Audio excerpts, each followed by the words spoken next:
They beat Indiana. They beat Notre Dame. Now we arrive at the question that we've talked about all offseason. Will an undefeated Cincinnati team reach the college football playoff? Welcome to the Voice of College Football as we break down the game we all love. Best discussion, debate, and analysis of college football each and every day. That's our aim. That's our goal. That's our mission. Please help us achieve that. Like the video, share the videos out on social media, and please subscribe right here at the Voice of College Football. I was asked this question both on the call-in shows and otherwise throughout the weekend, more so than anything else after Cincinnati's impressive showing at Notre Dame. Will the Bearcats make the college football playoff if they complete an undefeated season? All right. Currently, there are 10 undefeated teams in the Power 5. 3 of those in the SEC, 4 in the Big Ten, Oklahoma, Oklahoma State, and Wake Forest. All right. If an undefeated team wins a conference championship in the Power 5, they will make it. There is one possible exception. If a one-loss team wins a Power 5 conference, they will most likely make the college football playoff, as has been the norm, except for the TCU-Baylor split in 2014 out of the Big 12.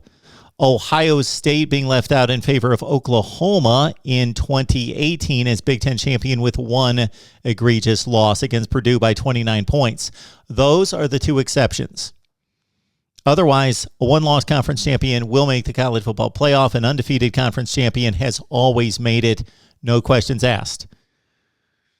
Let's look, though, because of the deplorable play by the ACC this season. Wake Forest is a surprising 5-0 football team right now. Cincinnati at 4-0, having defeated the two teams that we've looked at all offseason, Indiana and Notre Dame. If they could clear those hurdles and then, of course, run the table in the conference, how does Cincinnati stack up against a Power 5 conference champion? Well, let's take a look at Wake Forest because they are obviously the weakest of the potential candidates to be measured against Cincinnati. Let's look at the Bearcats. First and foremost, what have they done thus far? The results are a 49-14 win over Miami of Ohio. They beat Murray State 42-7. Then came the two games in question. They defeated Indiana 38-24, a game much closer than the final score would indicate. And then the big one over Notre Dame, 24-13. To put these games into context, Miami of Ohio is now 2-3. They lost to Minnesota in a close game, and they will probably finish about 6-6. They're a mid-level MAC team. Murray State's a non-entity. Indiana's the disappointing team in the Big Ten and possibly the country. Cincinnati really needs some work out of the Hoosiers, and they're not getting it. Indiana, blown out by Iowa, now blown out by Penn State over the weekend, 24-0, are 2-3. If you look at the way Indiana is playing football right now, and you look at games up ahead against Michigan, Michigan State, Ohio State, and others, Indiana is a 4 or 5 win football team. So that win is going to prove inconsequential. And again, Cincinnati won it on the scoreboard by 2 touchdowns, but it was a close game. They came down to a fumble inside the 10-yard line with about 6 or 7 minutes left in the game, and Cincinnati then pulled away. Then the impressive win against Notre Dame. Okay, they need Notre Dame to now move on and win football games. Notre Dame plays a collection of teams that are capable, that are good, that are decent teams, but not great teams. This Notre Dame team, as flawed as it is, right now at 4-1, could finish 11-1, and that would be great news for Cincinnati, of course. Notre Dame has to face Virginia Tech, North Carolina, USC, and Stanford in particular. Most likely, this Notre Dame team, based on what they've shown us, will trip up at least once.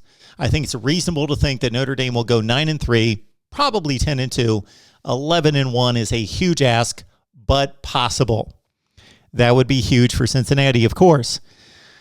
Elsewhere on Cincinnati's schedule, starting this Saturday, they've got a 3-2 Temple team that lost to Rutgers by 47 points. They've got UCF, a disappointing 2-2 team right now that has lost some recent games. At Navy, the Midshipmen are 1-2. At Tulane, after that impressive showing in Week 1 against Oklahoma, Tulane has lost all of its games, besides the 1-4 start. They got blown out by Ole Miss by 40 points, so Tulane does not help Cincinnati at all. Tulsa's 1-4. Despite impressive showings against Oklahoma State and Ohio State, the Golden Hurricane just 1-4. USF is 1-4. Cincinnati's game against the Bulls. Okay, the team that can help them in conference would be SMU. The Mustangs have one decent win against TCU, and they're 5-0. Now, SMU needs to run the table, help Cincinnati out, be an undefeated football team when they play the second to last Saturday of the season. And then Cincinnati takes on East Carolina. Currently, the Pirates are 3-2.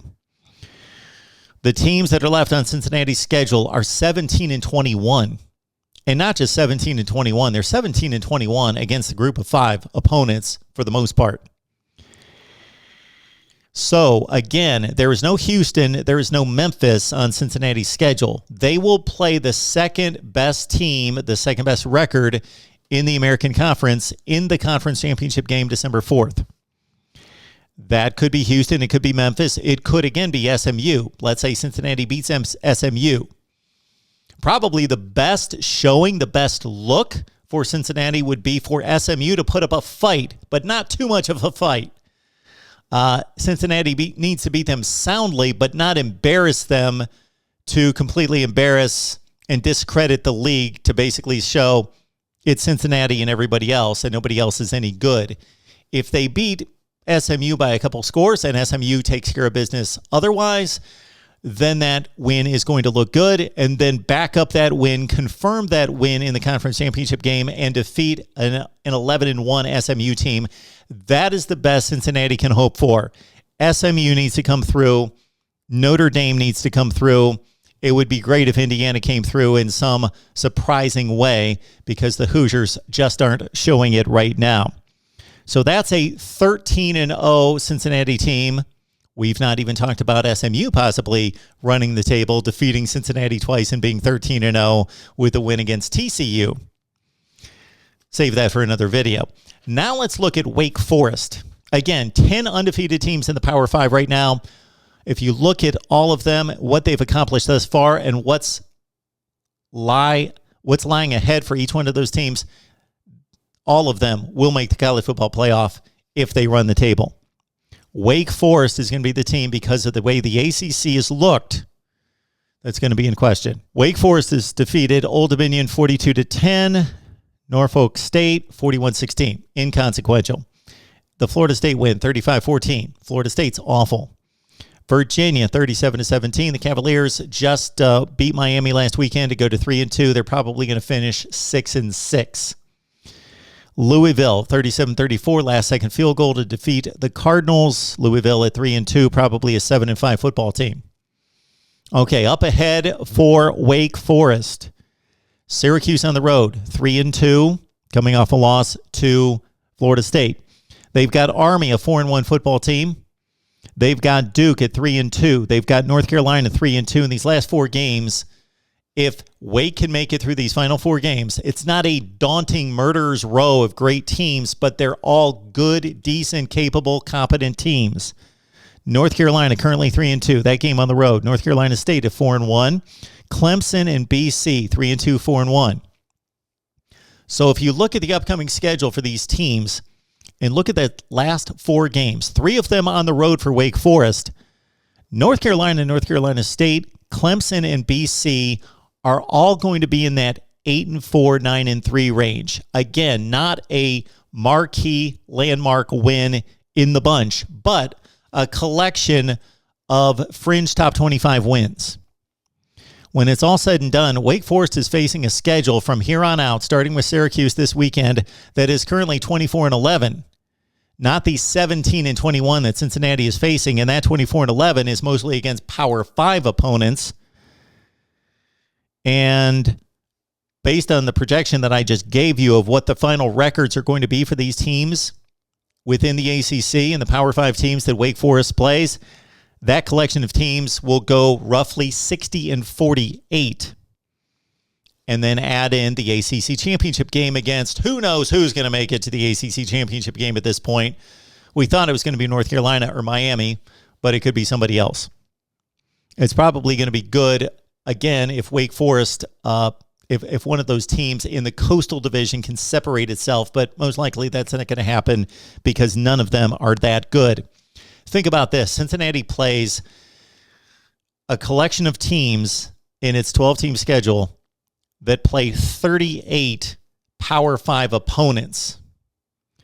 Wake Forest plays a collection of teams on its schedule that play 89 Power 5 opponents. There's no comparison between these two schedules. Cincinnati played one really good team in Notre Dame.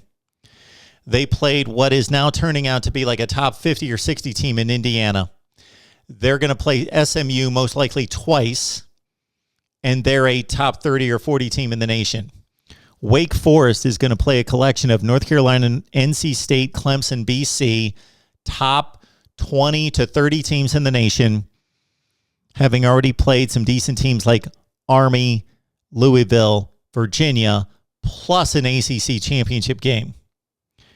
The nod definitely goes to Wake Forest. If they complete an undefeated season against this collection of opponents, it's a much more difficult schedule than what Cincinnati is going to face. Do I think Wake Forest is going to go undefeated? No, I don't see them getting through those final 4 games, 3 of them on the road. Those are more talented football teams collectively than Wake Forest. But it's fun to think about, fun to look at. Wake Forest at 13-0. Do they make the college football playoff? If they don't, then I'm going to flip over this table and go on a rant that's going to last for a week, because then why play the games? Your thoughts about Wake Forest, Cincinnati? We can take on BYU possibly a little bit later right here at the Voice of College Football. Please lock it in, and we will see you next time.